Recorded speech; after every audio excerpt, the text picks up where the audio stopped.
Cent Podcast. Okay, and we're live. This is Matthew speaking, and I'm joined with Rizzle for another special interview for the Cent Podcast, where we're interviewing and speaking with the builders who are creating some of the most fantastic projects in the crypto space.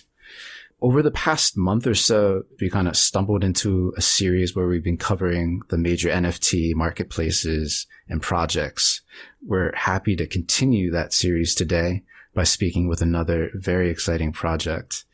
Today, it's our pleasure to be joined by James Morgan, who is co-founder of the super innovative Known Origin digital art marketplace. Welcome to the show, James. Well, thanks for having me, guys. I'm looking forward to it. Cool. If you could just introduce yourself, your role in the company in Known Origin, maybe what you've done professionally before starting Known Origin, and then tell our audience all about Known Origin. Yeah, sure, no problem. So, as you said, my name is James. I'm an engineer by trade, like a geek, I'd say. I got into the crypto space sort of professionally about 2 years ago, but sort of started taking an interest sort of three and a half years ago. My first exposure, we actually set up a Meetup group in Manchester called Blockchain Manchester, which we've been running. That really got me hooked on the whole scene. And at the time, I was actually working with David and Andy, the other two co-founders, and David wanted to do a sort of pop-up art gallery. But at the time, me and Andy were hacking on NFTs in the early days, writing some smart contracts. And then we said, maybe we'll try and tokenize some of these works. And then really after the pop-up gallery, that was a sort of semi-success, very painful experience. Known Origin was born, I suppose. And then that sort of leads us to where we are today. It's pretty much 2 years in April that we launched. So getting on quite a while, really. And yeah, I suppose that's who I am and where we came from. Yeah, Known Origin happens to be like one of my favorite platforms out there just because I feel like you got one of the slickest interfaces, and I noticed that you guys upgraded your search engine, which is phenomenal. I feel like that's like one of the major oversights of a lot of the platforms out there is that it's just like ridiculously difficult to find anything out there. So I certainly appreciate that.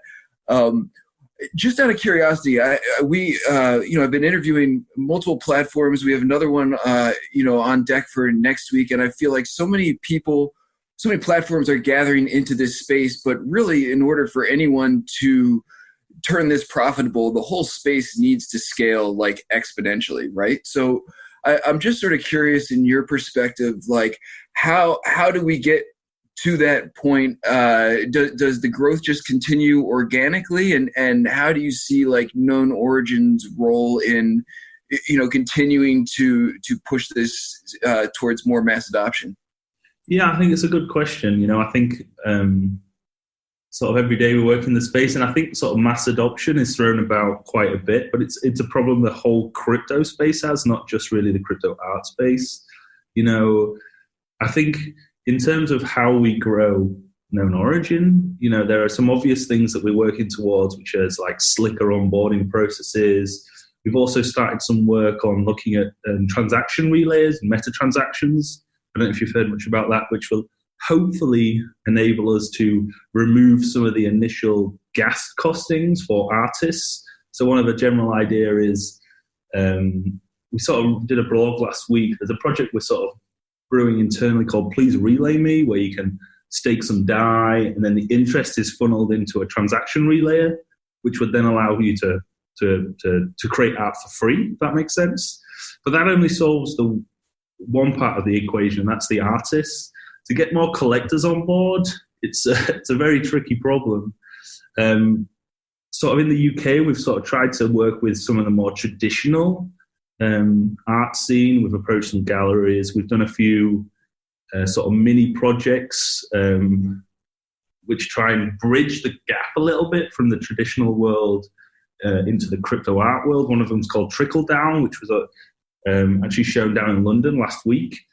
But yeah, I don't think I have the silver bullet or the answer to solve that. But I think it's an amalgamation of many things, including better tech, better education, better UX. I don't know if that sort of answers the question at all. No, it does. I don't think anyone. I'm just sort of curious to hear your take on it. I figure if anyone knew the answer, we'd be doing it, right? Well, I mean, as a primarily a collector, there's obviously almost like zero secondary market right now. Yes, it's a big hole. Well, so and I feel like some platforms are trying to do both. You guys seem like you're mostly sticking with just trying to flesh out the artist side of things, and I don't think there's one like correct answer or whatever. Well, I think I think it's a good point, and I think it's definitely something we want to add. The main reason we haven't added it yet is it's everything that we keep on doing is almost taken priority at the moment, but the end goal is to allow secondary sales on the platform. That's we're never gonna. I don't think we're ever gonna stop that. But there's lots of things that we need to do up front, so the whole user and artist journey at the moment for KO needs improvement, and that's what we started work on this month. So we're hopefully going to try and get that out. And then unless anything else comes in on top that takes priority, we'll then probably start looking to add these secondary markets. But it's a large piece of work, not that it's too large to do, obviously, but it's mainly I'd say we haven't had the resources and the time to put towards that yet because we've been building out lots of other stuff, if I'm going to be honest.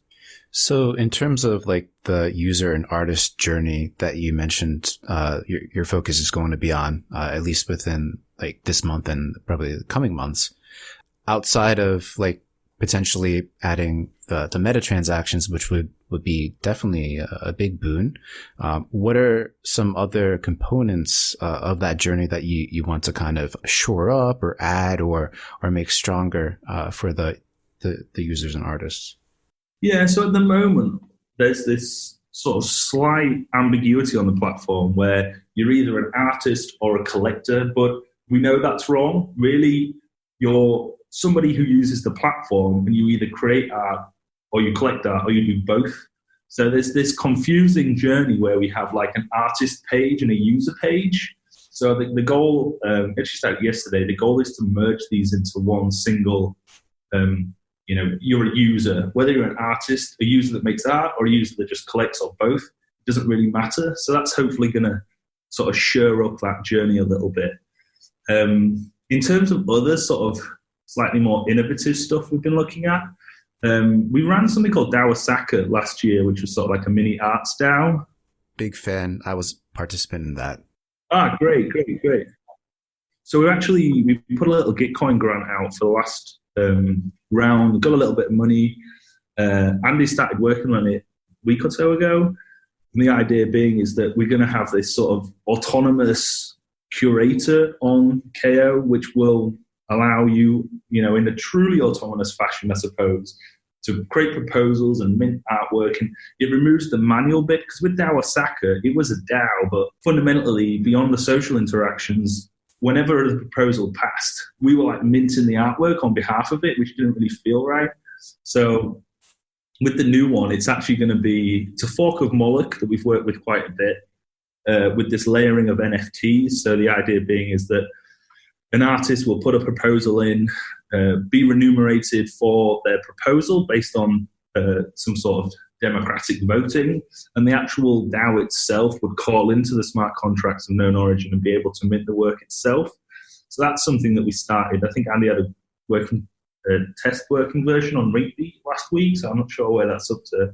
But I think that would be quite interesting to bring this power of a collective DAO thinking as an actual curator, aka an artist on known origin itself. Yeah, actually, I really wanted to talk about that just because my involvement in DAO Osaka and my interest overall with like the profit seeking DAOs. I think individuals that supported and contributed to that initial pool capital to commission the artwork, each individual got a 22% profit, which is awesome. It's very cool. It wasn't huge money, but it was definitely non-trivial. For us, it proved a point really that it's possible, so you might have a DAO in the future that's like fairly well funded, that does generate decent profit, why couldn't that be a thing is my point. Mm-hmm. So will this V2 or the Crypto Art DAO, would that also be a for-profit DAO? Or because I know I heard some potential issues with the legal side. Yeah, it is a tricky one. There's no reason why it couldn't be a profit-seeking DAO, but it might also fund other stuff like, I'm an artist and I want to demonstrate at this event. Will a proposal be passed to fund my flights, for example? Or, what we're trying to build is the ability of pooling funds to generate stuff, whether that's a proposal to generate art that is profit-seeking, or it's a proposal to generate like a tangible outcome and market something, or fly someone here to demonstrate, or do some good in the world. James, help me out. I'm a little. I heard of this concept. I'm a little bit like behind the 8 ball in terms of like totally understanding how it plays out like in real time. So if I'm like an artist, let's say this is up and running. I'm an artist. I'm coming to Non-Origin. I'm trying to mint my stuff and sell my art or whatever. Would I then like have to be a part of this, or would I just be stupid not to be a part of this? No. There's no right or wrong answer to that. I suppose it depends on what your feelings are, if you want to commit to it, those sorts of things. But at the moment, the easiest way to think about it is we have a list of like 230 artists on the site. One artist will be the DAO, and the DAO will be producing artwork that when artwork is sold, the profits then go back to the DAO. What we're trying to do with this current implementation is complete the circle a bit. So there's no manual interaction from us. It's actually truly driven from the DAO, and the DAO's calling into the contracts. And because we have this thing on KO, which allows you to do partnerships, in essence, it would show up as the DAO and another artist on the side, and then the funds would go back to the DAO on point of sale. Gotcha. That makes sense. And you just mentioned another point that I wanted to flag and highlight because it's quite innovative, and I think you're ahead of the curve when compared to a bunch of the other platforms. And it's that partnership aspect, I guess, whatever you want to phrase it, like multiple minters or like the collaborative, like smart contract, whatever you want to call it. Crypto generally, I see it as a collaborative layer on the internet, and then it's at its most beautiful manifestation, I think, in crypto art, where you have just multiple parties that can easily come together, create something. The money is very easily routed to the creating parties, right? And you have that right now. And I think you implemented that a month or two ago. It seems like ages, like time in crypto goes so quick, but I just want to know if you have any stats on how many collaborations have taken place since, if you've seen any interesting projects, and like if you have any forecast or expectations of where that sort of like multiple minter or the partnership function of KO will go in the future. Yeah, definitely. So just to give you a bit of insight, it's weird. It's been like a hidden feature of KO for quite a while.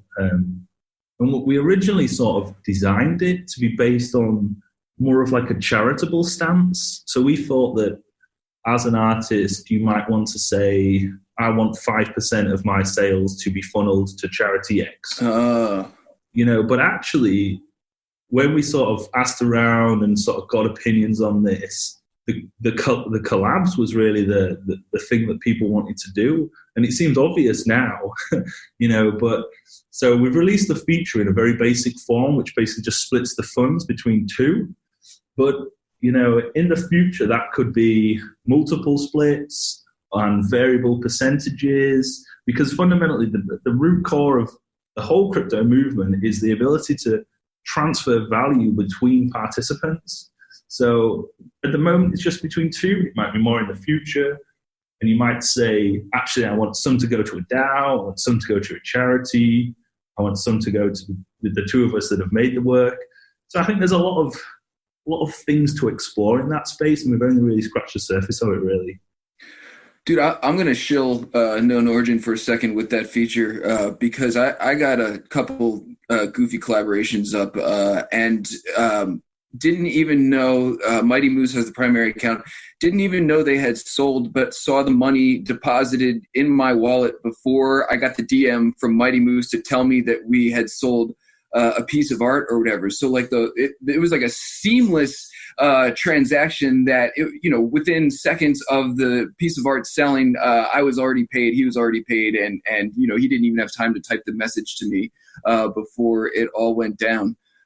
So that's fascinating. The fact that this stuff is just out there and just can get automatically allocated to, in the future, multiple participants in various percentages or whatever.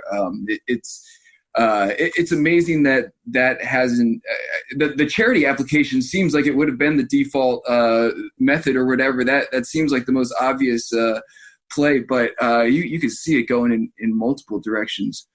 James, we were talking to OpenSea last week, and I was curious about their take on credit cards and everything, and they basically said that they didn't want to mess with that whole situation and everything. And you guys seem to be at least the earliest, if not the only, platform that does accept credit cards. And I've never messed around with that function, but I'm really curious to hear your angle on whether that's a utilized function, whether that's complicated things or streamlined things or anything.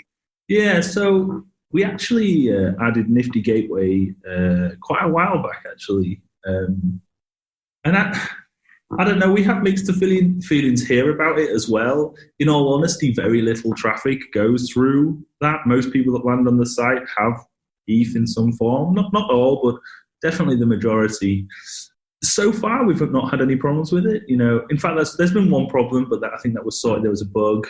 But in general, not much volume goes through it. I think what excites me more, what I'd like to add to KO, is actually more types of crypto, to be honest, not necessarily credit and debit card. I'd love to be able to accept DAI and, other sort of tokens just as a form of payment, really. And then you've got this whole social token movement that's sort of come about over the last few months, which is very interesting. So whether we have credit and debit card on there in the long term, I'm unsure of. They create a wallet for new users. This was the theory. You don't have to onboard yourself into the crypto space. But in reality, there's not been a huge amount of uptake from it, if I'm going to be honest. That's really interesting. But actually not unexpected. It's just so much easier to transact and to go about, with using crypto on the internet. It's internet money, right? It makes perfect sense. I wanted to ask you about, because there are several players in the NFT digital art marketplace space. And there's a lot of similar features from marketplace to marketplace. But when I think about KO, outside of the aspects that we already highlighted, which are obviously substantial, the other big difference would be the additions that you guys have, and very successfully implemented them. I've participated in a couple sales, with Xcopy, where I tried to sprint and grab a couple of his failing, but thankfully thanks to the largesse of Modrots, I was able to receive a couple of those Xcopy editions. But I'm just curious, how do you guys as a company think about additions? Is it something that you want to maintain heading forward? What do you think the value to KO is, and then to the broader digital art spaces when it comes to additions? Yeah, it's a good question. Well, I think first of all, KO has no plans to not do multi-editions. It's sort of where we started. And in fact, when we first started, we thought we'd have much larger editions than what we currently do, but we seem to have settled on this sort of 25 as the current max size of an edition sweet spot. And I think there's a couple of benefits of that. First of all, I'm a big believer that art needs to be seen and, exposed and, enjoyed. So actually allowing multiple owners of an edition, I think, is quite a nice feature. There's also some school of thought that you could say that an edition of 25 is almost like owning a fraction of a one of one almost. You know, I know it's a little bit out there, but I think there is some sort of legs in that. So I think in general, we're definitely they're going to be sticking around. I don't think we have any plans to increase or reduce the size of editions. I think there's definitely, has been proven by, you know, wicked sites like Super Rare, that there is some scarcity logic involved in owning these artworks. But at the moment, I'd say definitely KO it supports one of one and one of 25 in that sort of range of edition size, and we have no plans to change that at the moment. You kind of mentioned this, that these these works of art need to be seen, right? Rizzle and I, if you listen to our show, this is one of our biggest bugaboos right now in this space, that there's not a very good way to kind of take this art and display it in the real world. And I'm just wondering, like, you guys as a project, like, have you hacked together any, like, you think workable solutions on your end that display this art properly? I know there's like 5 different options that I've logged so far, different options, different price points, but I'm just curious on your guys' end, what you do to display some of the awesome art that's been being sold on your site. Yeah, so we were talking about this at the beginning of the week, actually, and I think there is this emerging scene of digital displays. I know there's been around for a while, but the last sort of 6 months seems to be stepping up a gear of quality that comes out of it. And there's also projects like Token Cast, if you've ever seen that, that's kind of like a homebrew. I think you can run it on Raspberry Pi, if I remember, which allows you to almost create your own. Now, if someone could package that up into quite a nice looking sort of small device, you know, I see no reason why in the future you wouldn't have your digital art on display. But the thing is, because it's digital, it gives you so many more options. You know, you can cycle through the ones you want. You could have art that knows how you feel, what time of day it is, where you are, you know. So I think putting it on the wall, it would be a brilliant thing, but I don't think the tech is quite up to it yet from what I've seen. I know we've looked at Muriel, that's expensive and doesn't support animations, you know, so I don't think it's quite there, but I definitely think it will happen in the next few years. Yes, I want one of those things when it comes out. Put me down for one. No, yeah, that's what I've been griping about. There's no really slick, streamlined way, and to be able to adjust it and port it properly. James, curious, what type of stuff are you hanging on to? If you don't manage, or if you don't mind me like prying into your wallet a little bit, are you a collector in your own right? Is there certain stuff that you are interested in, or are you just more on the business end of things? No, not at all. I definitely have collected a few pieces over the time. I try to collect less these days than I used to, mainly because I don't want to be accused of like, propping up the platform or something.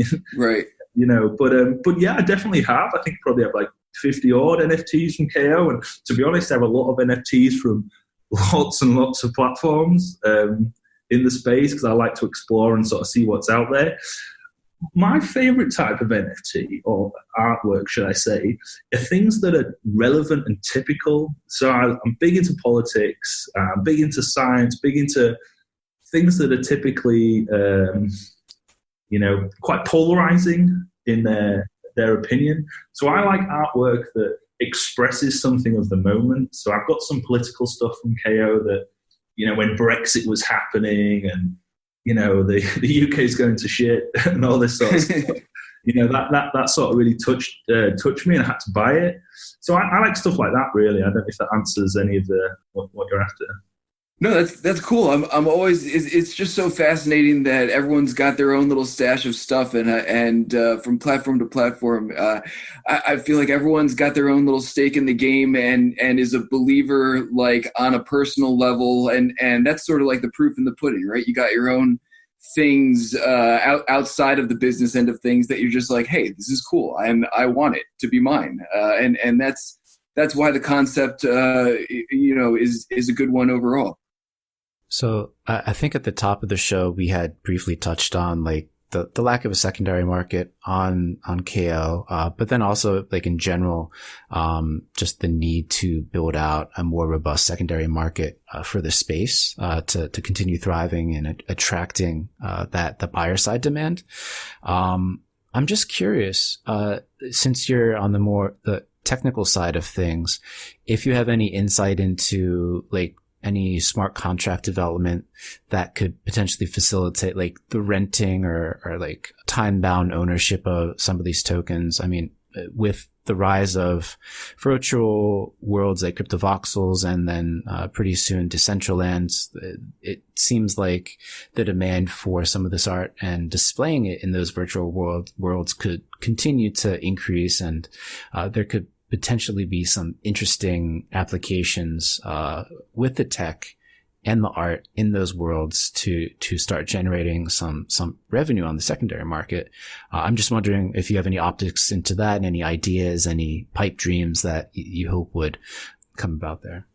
Yeah, no. Two very good points there. So I'll address the secondary marketplace first. So I think internally we have spoke about building this secondary only marketplace, but it would be focused on, this is a pipe dream, by the way, we haven't actually started building it, that would be like super slick, art focused. And we originally thought maybe we could hook into like all the platforms to try and provide this secondary sort of resale kickback to the original creator. Super Art have got that nailed. They do it really well, but it's actually quite a tricky problem to solve when you take it off sort of each individual siloed site. So one of the ideas we thought about, we've not built, is this idea of like aggregating all the art sites, let's say, and if there's some sort of standardization or some sort of agreement that could be come to where you could actually determine the original creator of all these products and all these artworks and maintain off the individual sites this resale commission. Now, it's very possible, but it's quite tricky to build. In terms of the leasing and loaning aspect, it's actually something we've started to look at in more recently than the secondary markets, and it's hopefully something that we're going to be hacking on soon at one of the hackathons that's coming up. So I'd say watch this space on the leasing and loaning aspect of it, definitely. Oh, that's super exciting to hear. I'm really looking forward to that. I know your time is valuable. I know you guys are super busy with the small team and everything, but Rizzle, did you have any questions that you wanted to get to James? Super basic, man. James, let's pretend I'm an artist and I got like a million different interesting and weird platforms to try and potentially mint my art on. Why do I go with known origin? Well, I think obviously we mentioned earlier, the first one is we allow you to do multi-editions, which is quite interesting. We also have some quite interesting features like the collaborations. We also have a lot of plans to build many more things on the platform. It's basically just a time and resource problem. I would also say look at our UX. It seems to be received quite well. Hopefully that will bring people to the platform and make it enjoyable. I would say, though, that the whole space still think is pretty young. And I know us internally have a hell of a lot to learn still and a lot to progress. So I would never say to an artist now, like, pick a platform and stick with it forever. I would always say try and be open and assess each one individually, and everyone has its own merits, its pros, its cons. And I'm sure in a year's time, if we look back at all the platforms that are now, they're all going to be pretty different in some ways, probably better in some ways, probably worse than the others. So I would try and say open-mindedness and sort of assess each one individually. Awesome answer, man. I appreciate that. Cool. And well, James, thank you for speaking with us. Before we go, though, I want to make sure that you give all the shout outs that you need to shout out. And if there's any announcements coming up that you think the community would love, I think it would be great for you to share that with us now. Like, are you guys going to be at NFT NYC? David is going to be there, I believe. Yeah, he's speaking, or he's on a panel on one of the days. I can't remember which one, but he's going to be there. Me and Andy are going to ETH London at the end of the month, which we're very excited for. We're going to be hacking some NFT stuff. Cool. And then where can folks find you on social? You're on Twitter? I know. What's the best channel to contact you? Yeah, so can contact me direct. I'm JimBob_87 on Twitter. I'm Jim Bobbins on Telegram. I try to speak to everyone that gets in contact. Although I don't tweet very interesting stuff, I'm going to be honest. I tend to be writing code most of the day. But yeah, come and say hi on the Telegram. It's quite active, and hopefully you'll enjoy it. Cool. Well, thank you so much for your time. Super bullish on the future of Known Origin. Avid users, of course, Rizzo and I. So we're looking forward to the continued developments that you guys push out, and we'll just keep on building. Oh, thanks for having me on the podcast, guys. Very interesting. Thanks, man. Appreciate it.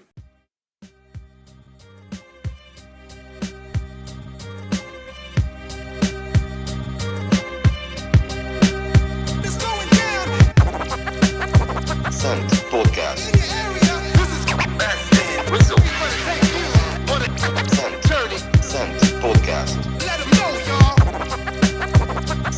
Podcast.